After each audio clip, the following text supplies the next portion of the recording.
Assalamualaikum warahmatullahi wabarakatuh. Bertemu kembali dalam pembelajaran bahasa Indonesia bersama Umi Kay. Sudah siap belajar hari ini? Sebelum kita masuk ke materi, kita lihat dulu yuk capaian pembelajaran untuk hari ini. Setelah pembelajaran, Ananda diharapkan secara mandiri dan percaya diri dapat mengidentifikasi teks prosedur, menemukan ciri-ciri umumnya, dan menyimpulkan isi teks prosedur.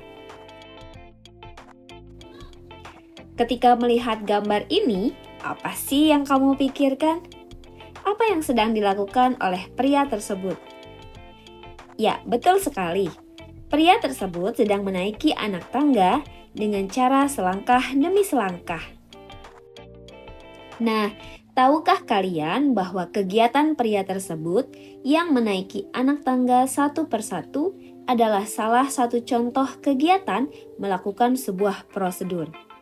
Apakah kalian bisa menyebutkan contoh lainnya kegiatan melakukan prosedur?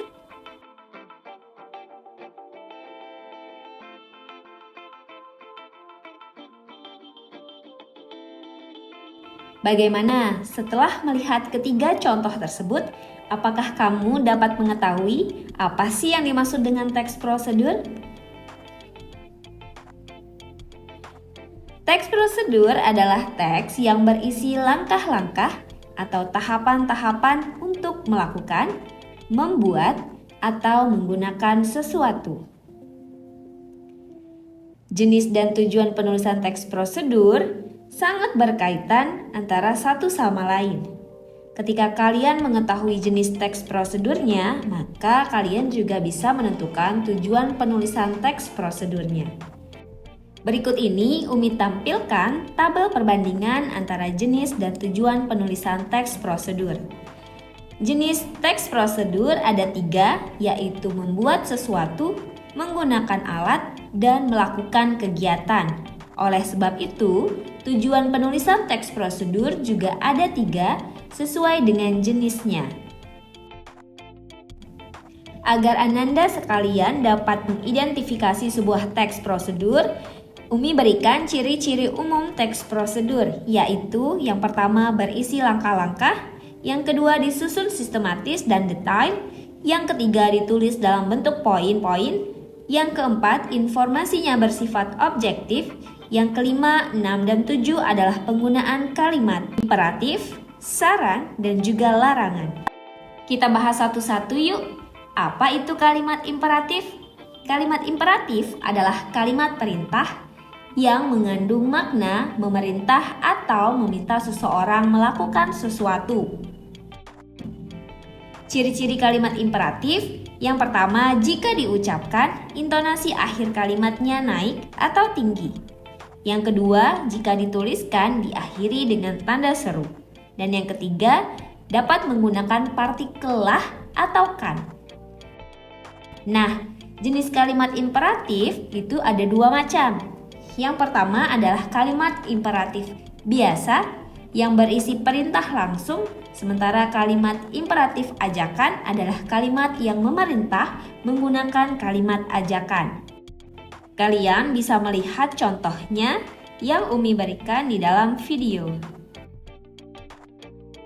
Kalimat kedua yang digunakan di dalam teks prosedur adalah kalimat saran. Kalimat saran berisi saran atau sugesti untuk seseorang dalam menyelesaikan suatu masalah. Saran sebaiknya disampaikan dengan santun agar dapat diterima dengan baik. Contohnya, potensi wisata laut di Lampung masih dapat dikembangkan lebih baik lagi. Kalimat ketiga yang digunakan di dalam teks prosedur adalah kalimat larangan. Seperti namanya, kalimat larangan digunakan untuk menyampaikan larangan kepada orang lain. Kalimat ini menggunakan kata negatif atau penolakan, misalnya kata tidak boleh atau kata jangan.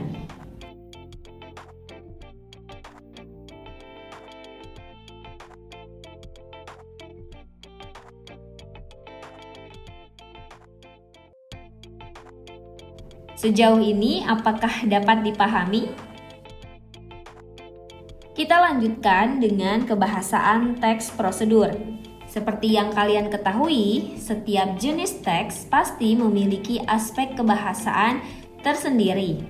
Misalnya di dalam teks deskripsi, terdapat kalimat deskripsi yang selalu digunakan di dalam teks. Nah, di dalam teks prosedur, selain ketiga jenis kalimat yang telah disebutkan sebelumnya, ada juga penggunaan aspek kebahasaan lain, yaitu penggunaan kata benda, kata kerja, kalimat majemuk, dan konjungsi temporal. Sekarang kita masuk ke bagian terakhir pada video pembelajaran hari ini, yaitu menyimpulkan isi teks. Dalam menyimpulkan teks prosedur, sebelumnya ada hal-hal yang harus kamu ketahui terlebih dahulu, yaitu yang pertama tujuan penulisan teks, yang kedua adalah jenis teks prosedur, dan yang ketiga adalah aspek kebahasaan yang digunakan di dalam teks.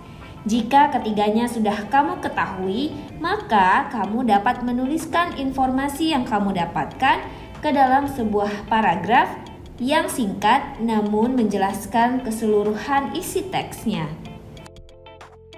Oke, menyenangkan bukan mempelajari teks prosedur? Terima kasih sudah belajar bersama dengan Umi Kay hari ini. Sampai ketemu di video pembelajaran selanjutnya. Wassalamualaikum warahmatullahi wabarakatuh.